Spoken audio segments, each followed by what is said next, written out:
Quality study अकॅडमीच्या YouTube चॅनलवर तुमच्या सर्वांचे स्वागत आहे. विद्यार्थी मित्रांनो, आज आपण 13 जानेवारीचे चालू घडामोडीचे प्रश्न पाहूया. ही सिरीज आपल्या चॅनलवर आपण लॉन्च केलेली आहे. ही सिरीज UPSC, MPSC व इतर सर्व परीक्षांसाठी अत्यंत उपयोगाची सिरीज आहे. या सिरीजमध्ये आपण एक्झाम पॉईंट ऑफ एक महत्त्वाचा टॉपिक पाहतो. तर आजचा आपला महत्त्वाचा टॉपिक पंतप्रधान नरेंद्र मोदी यांना मिळालेले जागतिक 29 जे सन्मान मिळाले आहेत त्यांची पूर्ण यादी आपण पाहणार आहोत. जे विद्यार्थी आपल्या चॅनलवर नवीन असतील त्यांनी आपल्या क्वालिटी स्टडी अकॅडमीच्या यूट्यूब चॅनलला सबस्क्राईब करून ठेवा. असेच महत्त्वाचे व्हिडिओ तुम्हाला आपल्या चॅनलवर मिळतील. चला आता आपण प्रश्न पाहूया. तर काल विचारला गेलेला प्रश्न, 100वे अखिल भारतीय मराठी साहित्य संमेलन कोणत्या ठिकाणी आयोजित करण्यात येणार आहे? तर या प्रश्नाचं उत्तर होतं ऑप्शन क्रमांक 4 पुणे. तर चौथा उत्तर आपला बरोबर राहणार आहे. चला आता आपण आजचे प्रश्न पाहूया. भारत दरवर्षी 12 जानेवारीला कोणता दिन म्हणून साजरा केला जातो? तर या प्रश्नाचं उत्तर आहे ऑप्शन क्रमांक 2 राष्ट्रीय युवा दिन म्हणून आपण साजरा केला जातो. आता आपण याबद्दल माहिती पाहूया. दिवसाचे नाव राष्ट्रीय युवा दिन, नॅशनल यूथ डे निमित्त स्वामी विवेकानंद यांच्या जयंतीनिमित्त भारत सरकारकडून 1985 पासून अधिकृत सुरुवात करण्यात आली. या दिवसाची उद्देश तरुणांना स्वामीजींच्या विचारातून प्रेरणा देणं आणि राष्ट्रनिर्मितीसाठी प्रोत्साहन करणं. महत्त्व, स्वामी विवेकानंद हे तरुणाचे प्रेरणास्थान मानले जातात, म्हणून त्यांचा वाढदिवस युवा दिन म्हणून साजरा होतो. घोषवाक्य, उठा, जागे व्हा आणि ध्येय प्राप्त होईपर्यंत थांबू नका, हे घोषवाक्य आहे. उपक्रम, देशभरात शाळा महाविद्यालयामध्ये भाषणे, चर्चासत्रे आणि योगासनाचे कार्यक्रम आयोजित केले जातात. ही महत्त्वाची माहिती 12 जानेवारी नॅशनल यूथ डे बद्दल. त्यानंतर पुढला प्रश्न, डीप टेक स्टार्टअप धोरण 2025-26 जाहीर करण्यात आलेलं आहे. भारताचे पहिले राज्य कोणते आहे? तर भारताचे पहिले राज्य आहे राज्य तमिळनाडू. म्हणजे ऑप्शन क्रमांक 3 आपला बरोबर उत्तर राहणार आहे. विद्यार्थी मित्रांनो, आता आपण याबद्दल माहिती पाहूया. भारतात स्वतंत्र डीप टेक स्टार्टअप पॉलिसी लागू करणारं तमिळनाडू पहिला राज्य ठरलेलं आहे. तमिळनाडू ही स्वतंत्र डीप टेक धोरण लागू करणारं भारताचे पहिलं राज्य आहे. उद्घाटन जानेवारी 2026 उमंच तंत्रज्ञान परिषद दरम्यान या धोरणाचे अनावरण मुख्यमंत्री MK स्टॅलिन यांनी केलं. 100 कोटी रुपयांचे समर्पित निधी आणि 100 डीप स्टार्टअपना पाठिंबा देण्यासाठी बाजूला ठेवण्यात आलेले आहेत.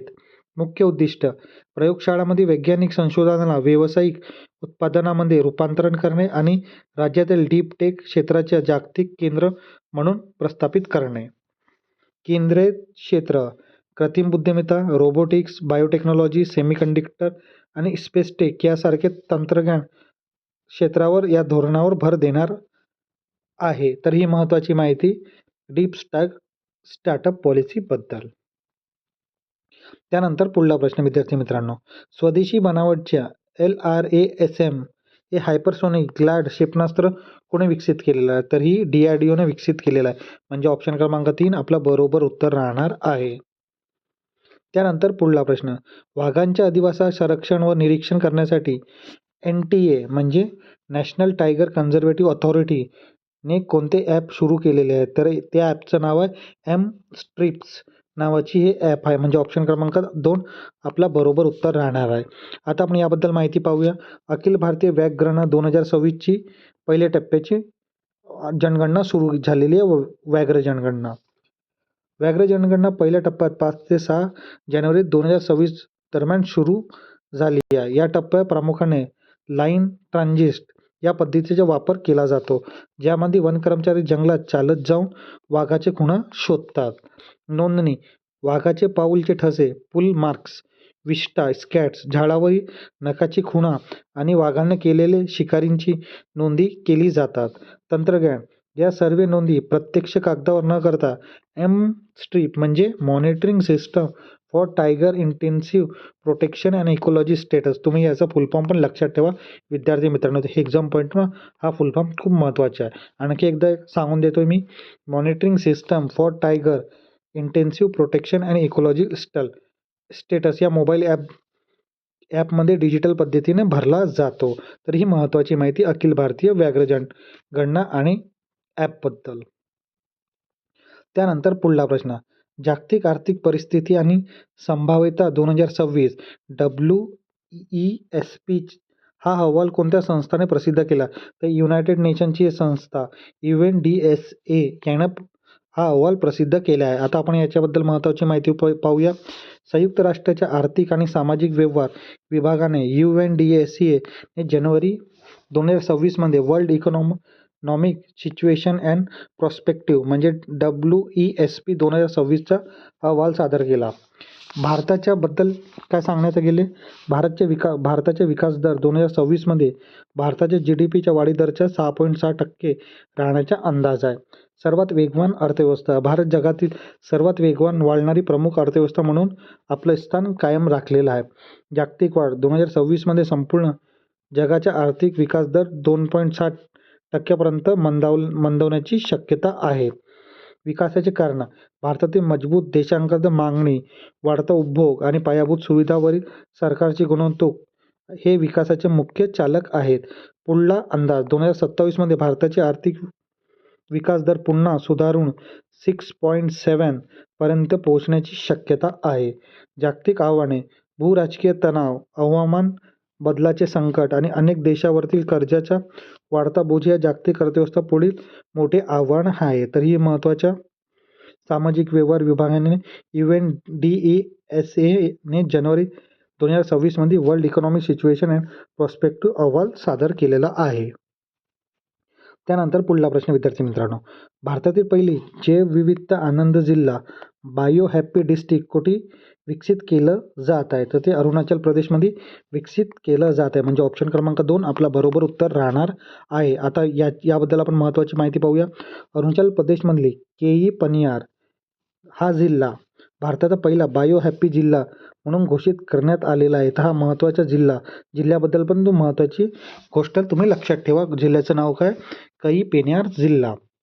जिल्हा आणि राज्य, अरुणाचल प्रदेशचे नवनिर्मित कई प्रेरणा हा असा मान मिळवणारा पहिला जिल्हा आहे. संकल्पना, बायो हॅपीनेस ही संकल्पना प्रामुख्याने कृषी शास्त्रज्ञ डॉक्टर स्वामीनाथन यांनी मांडली होती. उद्दिष्ट, जैवविविधतांना रक्षण करणे आणि निसर्गाचा वापर करून स्थानिक लोकांना आरोग्य, पोषण आणि आर्थिक उत्पन्न वाढवणे.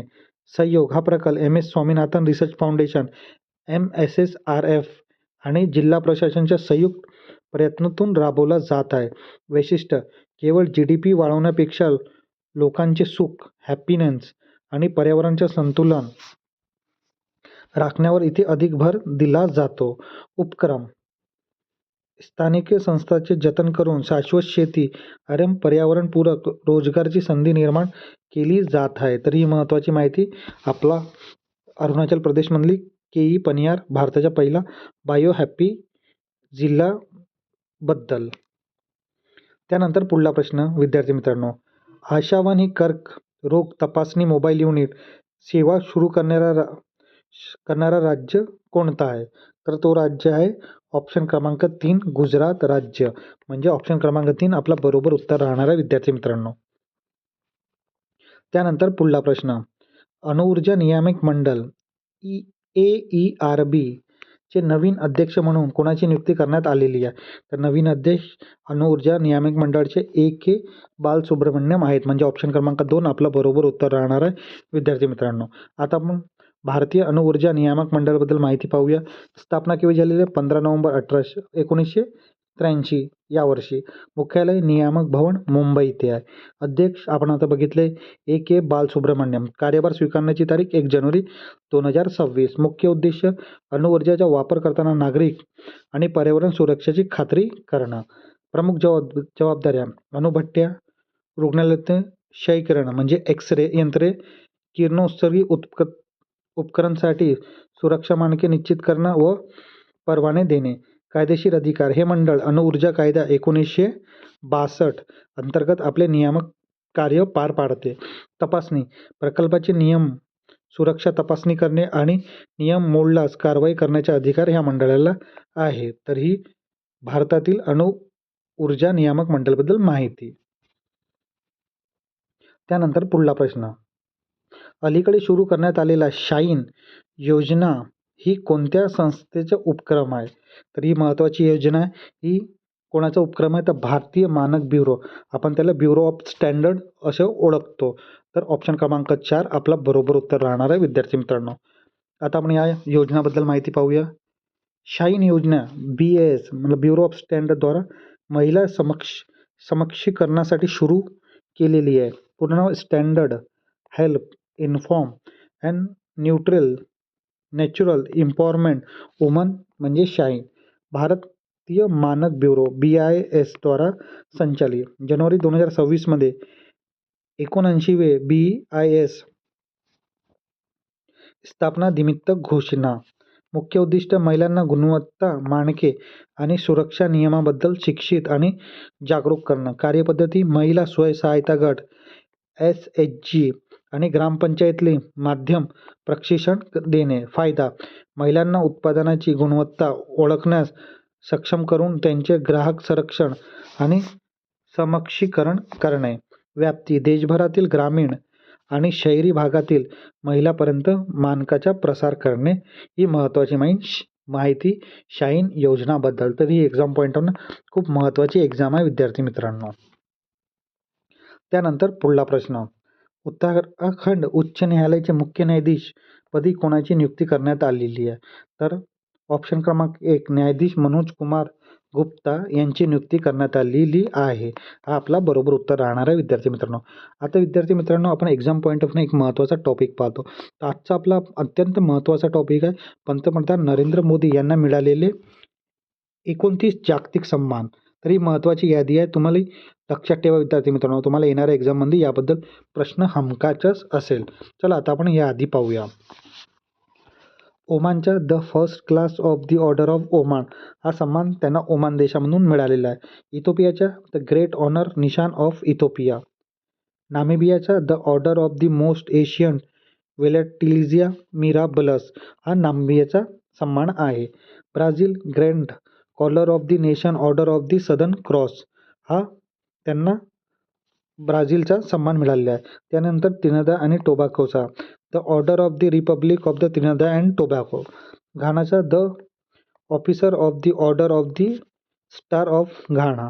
सायप्रसचा the grand cross of the order of Makarios 3. त्यानंतर श्रीलंकाचा द मित्र भूषण.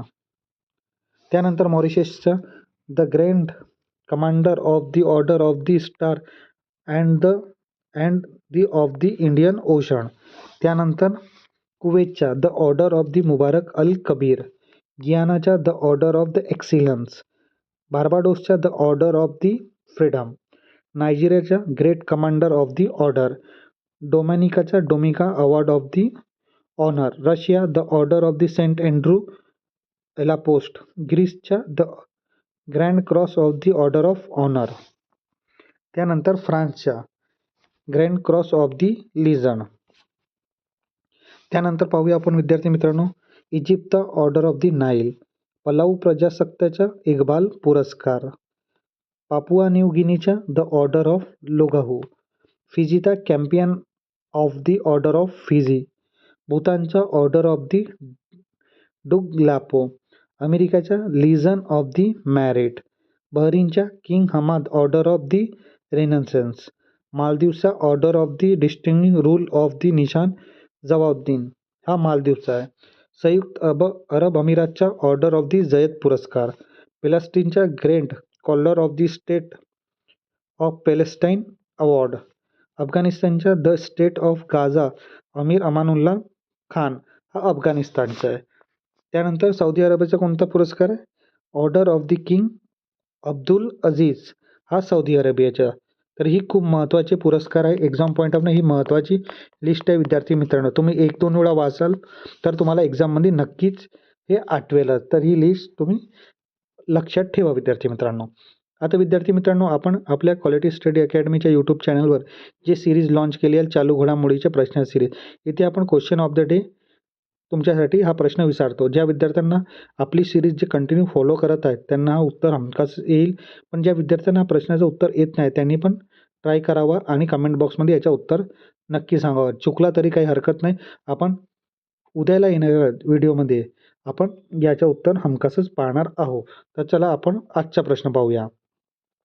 भारताचे पहिले पूर्णपणे कागदविरहित पेपरलेस जिल्हा न्यायालय कोणता ठरलेला आहे? तर तुमचे ऑप्शन आहे विद्यार्थी मित्रांनो. पहिला कलिपट्टा वायनाड, पुणे महाराष्ट्राचा, तिसरा इंदूर मध्य प्रदेश आणि चौथा एराकुलम केरळ. तर हा प्रश्नाचं उत्तर तुम्ही नक्की विद्यार्थी मित्र कमेंट बॉक्समध्ये सांगा. येत नसेल तरी ट्राय करा. ट्राय करायला हरकत नाही. चुकल्या तरी चालेल कारण की आपण उद्याला या प्रश्नाचं करेक्ट उत्तर पाहणारच आहोत. आता विद्यार्थी मित्रांनो आपण आपल्या क्वालिटी स्टडी अकॅडमीच्या यूट्यूब चॅनलवर ही चालू घडामोडीची प्रश्नाची सिरीज सुरू केली आहे. ही सिरीज तुम्हाला कशी वाटत आहे ते नक्की तुम्ही कमेंट बॉक्समध्ये सांगा. हे सिरीज तुम्हाला आवडत असेल तर नक्की लाईक करा, शेअर करा आणि आपल्या क्वालिटी स्टडी अकॅडमीच्या यूट्यूब चॅनलला सबस्क्राईब करायला विसरू नका. धन्यवाद.